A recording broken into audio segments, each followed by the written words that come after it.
Jack Bell's going to kick us off this morning. Jack is an Allied Health Principal Research Fellow and an advanced accredited practicing dietitian at the Prince Charles Hospital. His representational roles include board membership of the Fracture Fragility Network, the ANZHFR Steering Group, and he chairs the ANZHFR Research Subcommittee. His key interests include implementation approaches that support interdisciplinary nutrition care across orthogeriatric settings, value-based healthcare, and possibly most importantly, camping off-grid with his family. So thank you, Jack.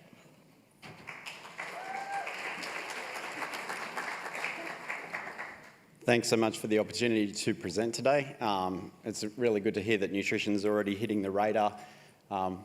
So I'll just get started, and with a little bit of a late start to those other speakers, we'll just try and catch up along the way.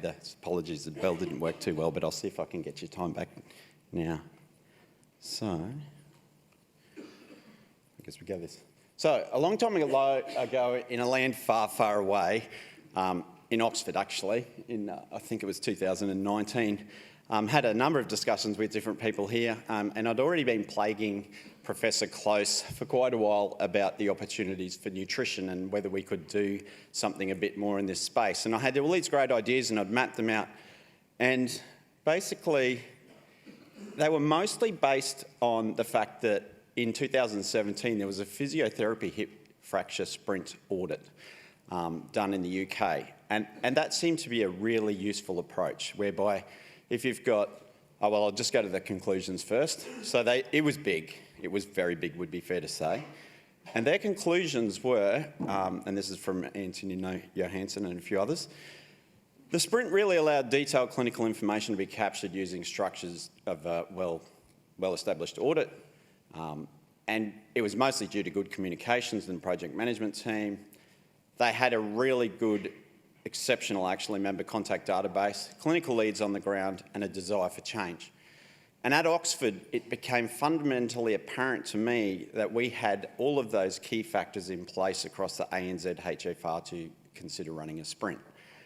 And I expressed my conflicts of interest, which is I represent taxpayers and patients primarily, although I'm a dietitian, and so it just seems to make really good sense to me that nutrition care is one of the ways that we can improve lives and improve the cost of delivery of services. So for the previous session, I would suggest that there is a lot of money that can be saved by spending it on supplements, but I know I'm speaking to the converted, and I am not sponsored by any, I have no other conflicts of interest for this talk. Let's go with that.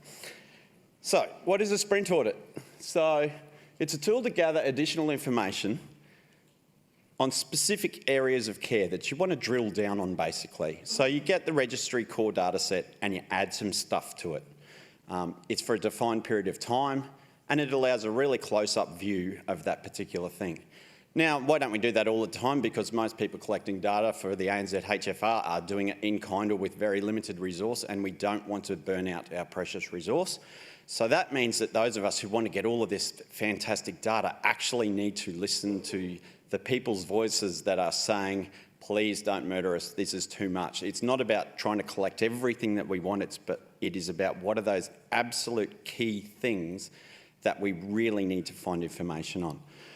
And I'll talk a little bit more about that in a minute. And it's collected for each participating facility, so that's facility level variables, and then there's some patient level variables which are collected for each eligible person. So why did we want to do a nutrition sprint audit? And I'll say we, because people were starting to come along the journey quite nicely. Well, we know protein, energy, malnutrition in hip fracture varies. It could be 1 in 3 if you look at the ANZHFR data, but that's probably underreported. It may be up to 1 in 2 patients if you look at it more rigorously, and by the time they actually leave healthcare services, it might be up to 2 in 3 if we don't do too much about it. It's a key predictor of morbidity and hospital-acquired complications. It's stronger than the ASA grade Charles and comorbidity score, time to surgery or type of surgery. If you are overweight or obese and malnourished, albeit overweight or obese, versus just overweight or obese, you and bust your hip, you've actually got an odds ratio of 4.5 of dying at 12 months, an increased odds ratio of delirium, and an increased odds ratio of delayed mobility. So we can't just keep saying for people who are overweight or obese, they can lose a bit of weight after they've busted their hip. And we know that multidisciplinary, multimodal nutrition care can improve things. So why a sprint audit again? Well, firstly, and we've heard that really nicely this morning as well, a very strong encouragement that you actually need to use data to build the reason to change. Now, this is a model that was developed by Celia Law in Canada. I was actively involved in the development of this, so again, another bias here, but it's a really useful model and it's highly applied in global settings now. And so I won't say any more than that to try and catch up some time, other than to say lack of data across Australia and New Zealand meant that we really needed to build a reason to change. Did we have a problem? Because previous studies we've done shows that everybody says nutrition's important and everybody says that, we should be doing this, but there seems to be a gap between people saying it's important and the care actually being delivered. And so to do that, one of the best things you can do is if you can show data that it actually makes it, that you have a problem, that's the start. It's also worth noting that it does add benefit for registries if you can show that the registry is useful by picking on a few things and running a sprint. So our hypothesis was basically variation exists in nutritional care processes. Our purpose was to capture better data, and our aim was to simply do an audit. It was a sprint audit in a convenient sample of ANZ hip fracture registry hospitals. And if you actually were a member of the registry and if you are providing definitive management of a low trauma hip fracture patient, that's inclusion if you wanted to play. And for patients, it's there, you can read it later if you want. Data collected was just by the usual processes, but there was these extra points put in place. There was some financial support from the ANZ hip fracture registry to actually pay for Stuart to do some software updates to actually make the registry sprints work and engage people. Other than that, it was all in-kind work.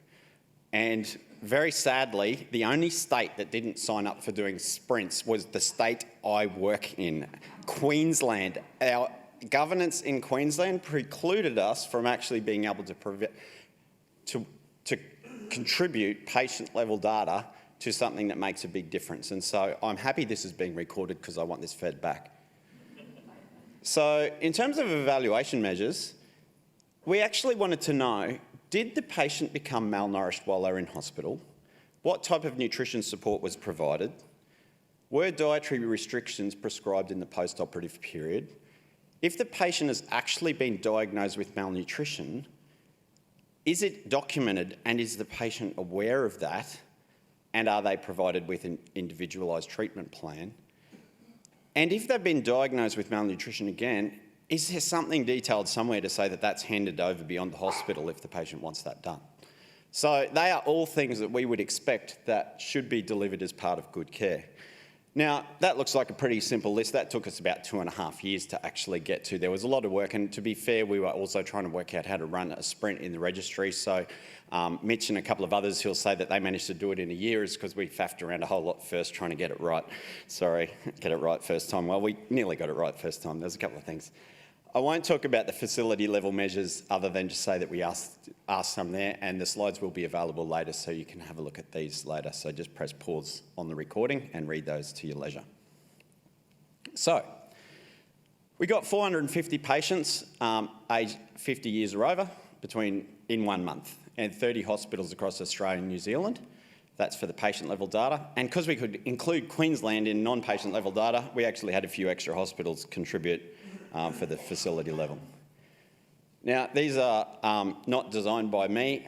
Neve, who's here somewhere, did an outstanding job at turning boring tables into some really cool stuff. But I will start with the facility level data. And that shows that most hospitals actually had screening processes in place. And most of that, it was the malnutrition screening tool was one, and then the other one that was really highly done was all hip fracture patients should be considered at risk of malnutrition. So that is the screening tool. They busted their hip. That's the one I like. The method to determine protein and energy status, most people had that in place. We weren't overly fasting people for clear fluids. We weren't overly fasting them too badly for theatre, and most hospitals tended to have some sort of process for increasing additional food or fluids like high protein diets, as we've heard earlier. Don't look too closely at that data because like some of the variables no, I'll go a different way. I'm excited about hearing the SIP till send presentation, which comes next. Okay, so moving forward, here's where it starts to get building the reason for change. So we got around about 3 people out of 10 that were diagnosed with malnutrition. There was about another 1 in 10 that we didn't know what their nutrition status was. Across all patients, 1 in 2 did not receive any form of nutritional support. 3 in 10 received oral nutrition supplements, and less than 2 in 10 received prescribed oral nutrition supplements. And half of the patients who were malnourished were not provided with diagnostic advice and a treatment plan. Now remember, this is across 30 facilities. Fascinating data. So for discussion, we've got opportunities for improvement. Diagnosing malnutrition. Now, the Sprint, there was only 11% not known, but that's because of Sprint and we were collecting detailed data. If you look at our registry data, 52% of patients in New Zealand and 30% of patients in Australia didn't have a clinical malnutrition assessment in the last audit. So that's worth looking at, I think. So I'll just refer, I won't steal SIP till send's thunder for later, but we'll go to all patients with hip fracture should have their nutritional status assessed early in the hospital stay and throughout their admission, and there's some references at the end if you want that. And don't rely on BMI, albumin or other single point measures, and I've said they're single point measures, so the one we heard about earlier was not a single point measure. But regardless of all of that, I still think all patients should be considered at risk until they've received a thorough nutrition assessment, which I've just answered that question. So opportunity for improvement, preventing hospital-acquired malnutrition. So it wasn't actually that high, but I do think we underreport it. 3% definitely had hospital-acquired malnutrition and 2.8% were unclear if hospital-acquired or present on admission. But even on those numbers across Australia and New Zealand, that's 870, if you combine those two, potentially preventable cases of hospital-acquired malnutrition annually.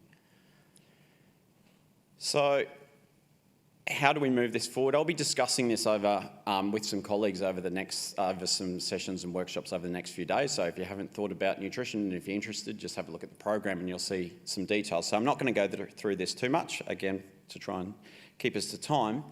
But we actually know that we should be doing multidisciplinary, multimodal interventions for all hip fracture patients.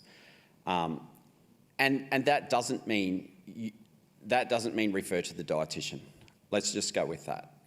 And you will hear some examples over the next little while and hopefully as you discuss over tea and coffee, why it is very important not to just rely on the dietitian to deliver nutrition care. And actually, 3/4 of patients, older patients with or at risk of malnutrition, don't actually need specialist nutrition care.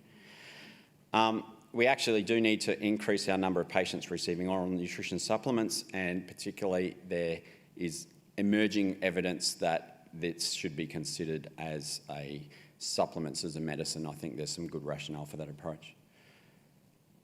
Now, enteral tube feeding, I'm not going to go into that other than to note that only 2 patients across Australia and New Zealand got it, and I can see one of the consultants I work with smiling behind her mask there, so if you're looking, that gets a bit closer.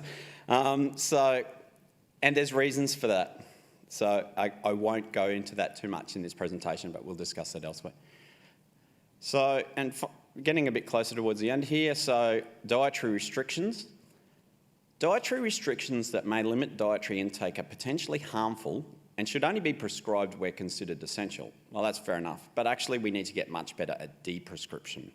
And there's a little study there that we did with the dietetics undergraduate student that shows that de-prescription of diets is actually really important, and that usually needs to be done, I would say, by their treating doctor, not the dietitian. This is the one that really hurts. 1 in 2 patients diagnosed with malnutrition were not provided with diagnostic advice and a treatment plan. Now, if I had cancer, if somebody did an image of me and showed that I have a big lump in my neck, right, and it's some really nasty tumour, and then if my doctor said to me, oh, you've got a bit of a lump in your neck, you might want to consider going and getting 6 months of radiotherapy and taking all these drugs that are going to make your hair fall out and all sorts of things. I'd probably say it's just a lump in my neck. Don't worry about it. I'll go for a surf. Now, if they told me I had if they went through a proper informed consent process and actually described what was wrong with me in words that I could understand and actually described for me what the treatment or no treatment options were and went through those processes, I'd probably do a different thing to go for a surf. So we actually need to get much, much better at this. And so, for sake of time, in the end, facility level, there's plenty of things we could do. I'll let you read that later by yourself, other than just saying, again, all hip fracture patients should be considered at nutritional risk and undergo nutrition risk screening. The statement says should be considered at nutritional risk and undergo straight to assessment and intervention. They've broken their hip for hip fracture, go straight through. Now, if it's a different fragility fracture, then screening tools might be appropriate because there is a limited resource, I get that, but for hip fracture, that's really important. And so inclusions, it would be fair to say if you look at that patient level graph, we have definitely built the reason for change. This is only the start though.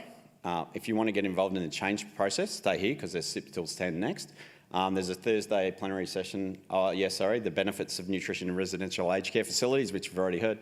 Oh no, that's coming, sorry. And then an optimising nutrition and fragility fracture workshop, and also a workshop about moving knowledge to action, how to improve nutrition care across fragility fracture settings. There's also some hip casts on the ANZHFR. So, and if you really get stuck, there's a textbook that you can read that includes a nutrition chapter that's really helpful and it's free. And I don't know how to tweet. I tried to get @DrDiet up and running, but I really don't know how to do that. But if any of you guys want to tweet these, feel free. And we've actually written, with Olaf, who's here today as well, a textbook for interdisciplinary nutrition care and management for older adults, which is really helpful to show that you don't need dietitians or medical nutrition specialists to actually deliver nutrition care for most older adults. And coming soon, the Education Committee of Fragility Fracture Network will have a really nice little package on how to make multidisciplinary nutrition care simpler. Thanks so much for having me. Thanks, Nicola.